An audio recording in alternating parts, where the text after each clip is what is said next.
بسم اللہ الرحمن الرحیم۔ بقول نعیم بخاری اگر بھابھی زیبا نہ ہوتی تو محمد علی لاہور کے فلیٹیز ہوٹل کے کسی کمرے میں تاحیات مقیم رہتے کہ بچت کے تصور سے ان کی طبیعت ناواقف تھی۔ نامور لکھاری احمد عقیل روبی اپنی کتاب کھرے کھوٹے میں لکھتے ہیں، اداکار محمد علی نے مصیبت زدہ شخص کو 50,000 روپے قرض تو دے دیا، لیکن پہلے اس سے 3 روپے مانگ لیے۔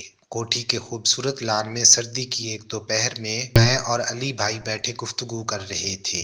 ملازم نے علی بھائی سے آ کر کہا کہ باہر کوئی آدمی آپ سے ملنے آیا ہے، یہ اس کا چوتھا چکر ہے۔ علی بھائی نے اسے بلوا لیا۔ کاروباری سا آدمی تھا، لباس صاف ستھرا مگر چہرے پر پریشانی جھلک رہی تھی۔ شیو بڑھی ہوئی، سرخ آنکھیں اور بال قدرے سفید لیکن پریشان۔ وہ سلام کر کے کرسی پر بیٹھ گیا تو علی بھائی نے کہا، جی فرمائیے۔ فرمانے کے قابل کہاں ہوں صاحب جی، کچھ عرض کرنا چاہتا ہوں، اس آدمی نے بڑی گمبھیر آواز میں کہا اور میری طرف دیکھا جیسے وہ علی بھائی سے کچھ تنہائی میں کہنا چاہتا تھا۔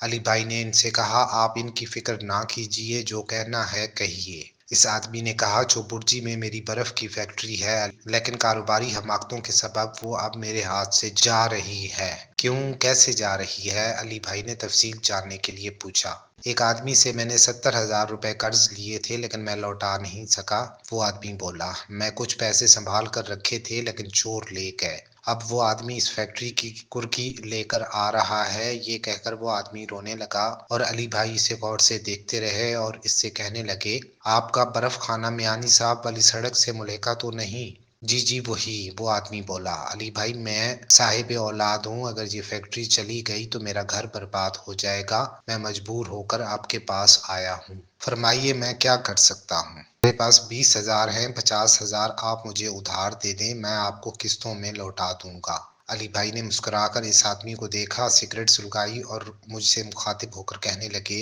روبی بھائی، یہ آسمان بھی بڑا ڈرامہ باز ہے، کیسے کیسے ڈرامے دکھاتا ہے، شطرنج کی چالیں چلتا ہے، کبھی مات کبھی جیت۔ یہ بات کہی اور اٹھ کر اندر چلے گئے۔ واپس آئے تو ان کے ہاتھوں میں نوٹوں کا ایک بنڈل تھا۔ کرسی پر بیٹھ گئے اور اس آدمی سے کہنے لگے، پہلے تو آپ کی داڑھی ہوتی تھی۔ وہ آدمی حیران رہ گیا اور چونک کر کہنے لگا، جی یہ بہت پرانی بات ہے۔ جی میں پرانی بات ہی کر رہا ہوں۔ علی بھائی اچانک کہیں کھو گئے، سگریٹ کا دھواں چھوڑ کر کچھ تلاش کرتے رہے، پھر اس آدمی سے کہنے لگے، آپ کے پاس 3 روپے ٹوٹے ہوئے ہیں؟ جی جی ہیں۔ اس آدمی نے جیب میں ہاتھ ڈال کر کچھ نوٹ نکالے اور ان میں سے 3 روپے نکال کر علی صاحب کی طرف بڑھا دیے۔ علی بھائی نے وہ پکڑ لیے اور نوٹوں کا بنڈل اٹھا کر اس آدمی کی طرف بڑھایا۔ یہ 50,000 روپے ہیں، لے جائیے۔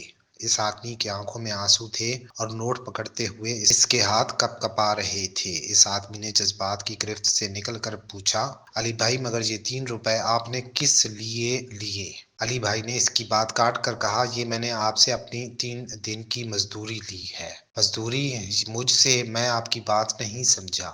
اس آدمی نے یہ بات پوچھی تو ایک حیرت اس کے چہرے پر پھیلی ہوئی تھی۔ 1952 میں جب میں لاہور آیا تھا تو میں نے آپ کے برف خانے میں برف کی سلیں اٹھا کر قبرستان لے جانے کی مزدوری کی تھی۔ علی بھائی نے مسکرا کر جواب دیا۔ یہ جواب میرے اور اس آدمی کے لیے دنیا کا سب سے بڑا انکشاف تھا۔ علی بھائی نے مزید بات آگے بڑھائی، مگر آپ نے جب مجھے کام سے نکالا تو میری 3 دن کی مزدوری رکھ لی تھی، وہ آج میں نے وصول کر لی ہے۔ علی بھائی نے مسکرا کر وہ 3 روپے جیب میں ڈال لیے۔ آپ یہ 50,000 لے جائیں، جب آپ سہولت محسوس کریں واپس کر دیجیے گا۔ علی بھائی یہ بات کہہ کر مزے سے سگریٹ پینے لگے۔ میں اور وہ آدمی کرسیوں پر یوں بیٹھے تھے جیسے ہم زندہ آدمی نہ ہوں بلکہ فرعون کے عہد کی 2 حنوط شدہ ممیاں کرسی پر بیٹھی ہوں۔